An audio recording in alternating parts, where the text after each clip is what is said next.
All right, Ben Parker, CardinalSportsReport.com here at Stanford Fall Camp. If you guys could both kick things off by introducing yourselves to the camera, go. Yep, I'm Levi Rogers, going to be a senior here at Stanford, play center. My name is Fisher Anderson. I'm going to be a redshirt freshman this upcoming year, and I play left and right tackle. All right, so I don't care which one takes this question, but both of you actually just talk about what has it been like working with two offensive line coaches, and just what has that dynamic been like? Yeah, I love it. You kind of get two different perspectives of everything. Two different coaches allows for two different, coaching techniques, and they're on the same page with everything because what they do in their free time is get together and agree on what technique they're going to coach, and everything matches up. And yeah, you got to. Yeah, I'd say the more eyes, the better. Especially like as a younger guy, I just want more coaching. More correcting, and I'd say it's the equivalent. Like in the spring, we had two O-line coaches and a GA, and it's like having three O-line coaches. Obviously there's a hierarchy, but they're all excellent coaches, and we really just got more tips, more learning than I did before. And just what have been kind of the main points of emphasis from them? What have the coaches been looking to most emphasize with you guys at this point in camp? Yeah, I think the biggest thing right now is communication across the board. That's a huge thing with every team sport, because if one person's not on the same page as the next person next to you, then the play's not going to work out. So communication has been a big thing, and then doing things together has also been a huge thing as well. Yeah, I think speed of play, like O-line coaches do a really good job at pushing us to get to the ball fast, and obviously we're going to make mistakes, but a lot of that is going to be solved by how fast and how hard we play. So that's been an point of emphasis for them. And then could both of you just touch on just kind of Coach Taylor as a whole, just kind of your thoughts on his philosophy, how it's different from Coach Shaw, and just thoughts on what Coach Taylor has kind of brought in just terms of bringing an energy and a vibe and a culture to the program. Yeah, I mean, every day, me and Fisher's big thing is one by one, and that's every drill. You're just taking it that's what your mind is focused on. You're focused on that play that you're doing, and I think Coach Taylor brings that energy every day. There's always so much juice in the building. There's all this energy that's built up. We're always breaking it down on, hey, juice on 3, 1, 2, 3, juice. You know what I'm saying? So that's a big thing for us. I don't know if you got anything else. Yeah, that's one of his big focuses is mindset and just like going to the next play and kind of wiping everything. And not that Coach Shaw didn't emphasize that. He obviously had a lot of wisdom and built us up to be great men. I think Coach Taylor has been really diligent at bringing enthusiasm into everything we do, and kind of just like fresh start, letting us handle what we need to handle, giving us a lot of responsibility in that, and trusting us to show up and work and act like professionals. It's really been cool to see, honestly, how just like the vibe, energy in the locker room, everyone's bought in, because the guys that don't want to be here aren't here. So, yeah. How exciting is it to be on the forefront of a new era of Stanford football? It's awesome. I'm fired up. I think everyone, we've been training for, 25 weeks? Yeah. 25 weeks straight, and it's time to let loose, So. Yeah, I can't help but think of the first class of all the other head coaches, and their pictures are up on the wall of how they change things. And that's really what we're trying to do, is just change things, shock the world. I feel like there's going to be a lot of shocking this year, and not to us. We know we're confident. I think Coach Dietrich says confidence without preparation is arrogance, and we've put in the preparation. I think we're more prepared than ever.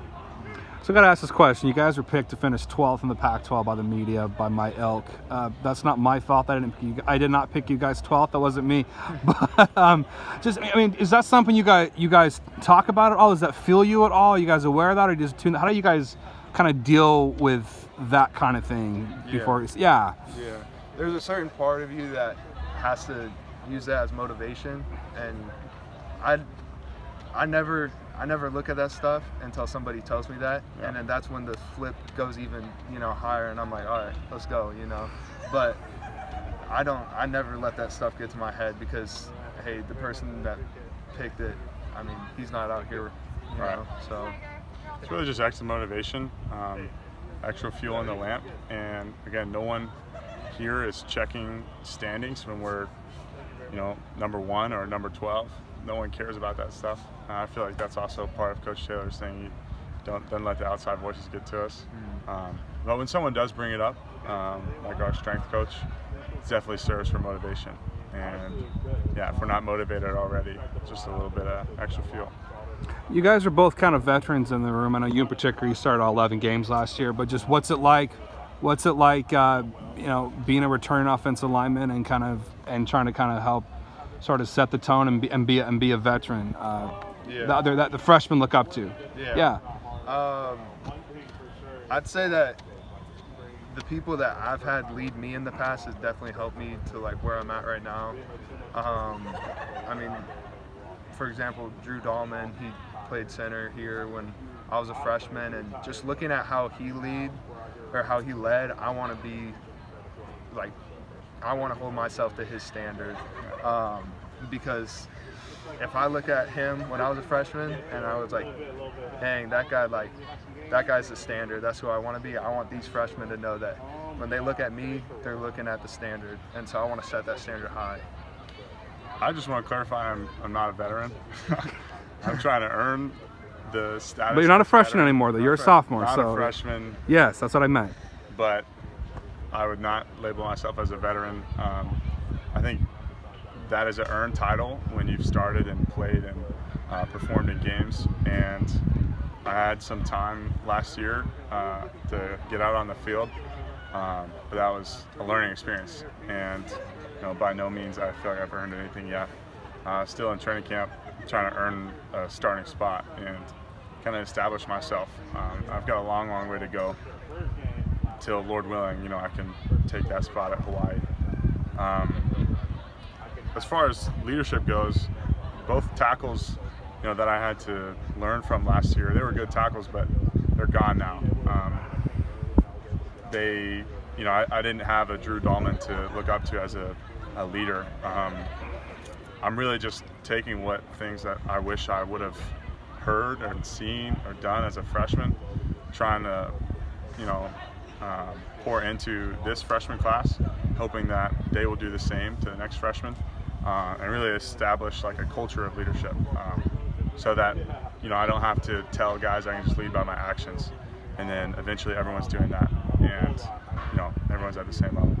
And my final question for you guys, just what do you guys most enjoy about being student athletes here at Stanford? The weather. I mean, it doesn't get much better than this. I mean, it was a cool 73 with a little breeze today, so you don't get too sweaty, but I love it here. I'd say like the other people here, the other athletes here are extraordinary. Some of the best in the world, and they're all really casual about it. No one's really bragging. And yeah, the normal students too. Most of them are freaking amazing, and I want to establish relationships with the next Mark Zuckerberg, somewhere in the mix. I love being here for just the people. There's amazing people here. Perfecto.